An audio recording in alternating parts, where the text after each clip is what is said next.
श्री गणेशाय नमः। श्री सीतारामचंद्राभ्याम नमः। वाल्मीकि मुनि की जय हो। माँ भगवती सरस्वती की जय हो। आप सबको मेरा नमस्कार। आप लोग कैसे हैं? अच्छे ही होंगे, राम के भक्त हैं। आपके कारण मेरा भी सत्संग होता है और दोनों का सत्संग धर्म अर्थ काम मोक्ष चारों पुरुषार्थों को सिद्धि करने वाला यह सत्संग है। श्री राम की भक्ति प्राप्त होती है, आत्मा को सुख मिलता है, शरीर स्वस्थ होता है। इन सब लालच के कारण मैं वीडियो बनाती हूँ कि आपका साथ रहेगा, ईश्वर का नाम गुणानुवाद हो। मैं आपको निरंतर श्रीमद् वाल्मीकि रामायण से हिंदी में अर्थ सुना रही हूँ। आज मैं आपको अयोध्या कांड से 43 सर्गः सुना। पिछले सर्ग में आपने सुना आधी रात को शैया पर सोते हुए राजा दशरथ श्री राम के लिए विलाप करते हुए कहते हैं कि मुझे दिखाई नहीं पड़ रहा है कौशल्य, मेरी दृष्टि श्री राम के साथ चली गई है, जरा मुझे स्पर्श करके देखो। उसके आगे इस सर्ग में उस बात को सुन करके श्री राम के वन चले जाने के पश्चात माता कौशल्या का पुनः दारुण विलाप है। इस विलाप में वे कैकेयी कैसा व्यवहार करेगी उसकी कल्पना करके वाणी के द्वारा प्रकट करती है। महाराज, बड़ा दुखद वर्णन है।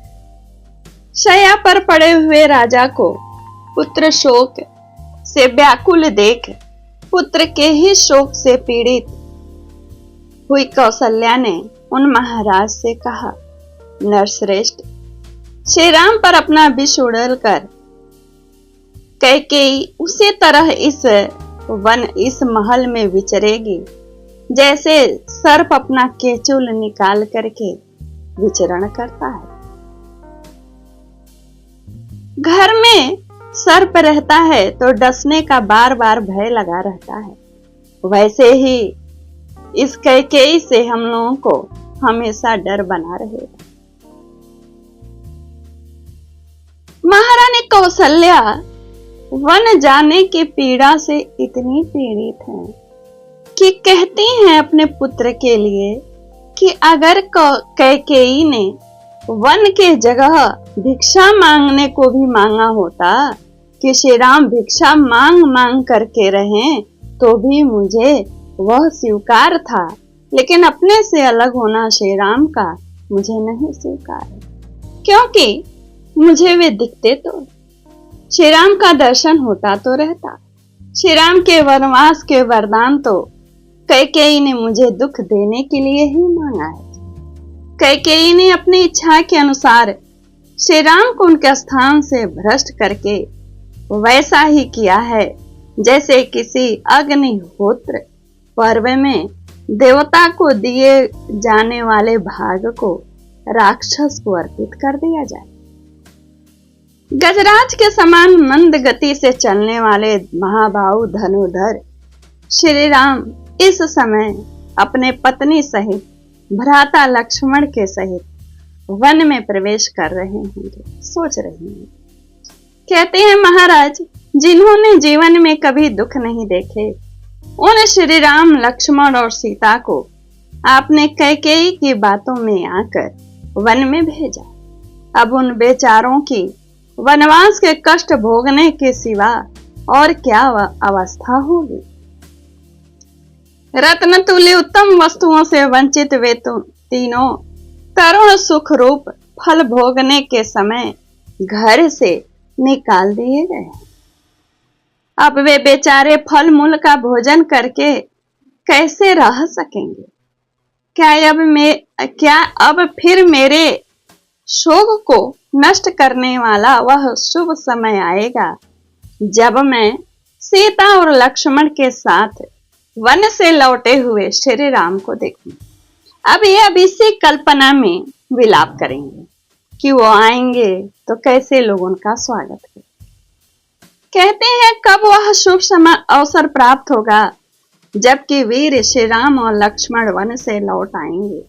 यह सुनते ही यशस्वनी अयोध्यापुरी के सब लोग उस समय के जो भी चित्र हैं उनके आंखों के सामने दिख रहे हैं कल्पना में, और उसे वे कह रहे हैं कि उनका आया हुआ देखकर यशस्वी जो अयोध्यावासी हैं वे खुशी से झूम उठेंगे और अपने अपने अट्टालिकाओं पर ध्वजा फहराएंगे। ध्वजा फहरा करके पूरी की शोभा बढ़ाएंगे। नरश्रेष्ठ दशरथ को कहती है, नरश्रेष्ठ श्री राम और लक्ष्मण को पुनः वन से आया हुआ देख यह अयोध्यापुरी पूर्णिमा को मरते हुए समुद्र की भांति कब हर्षोल्लास से परिपूर्ण होगा।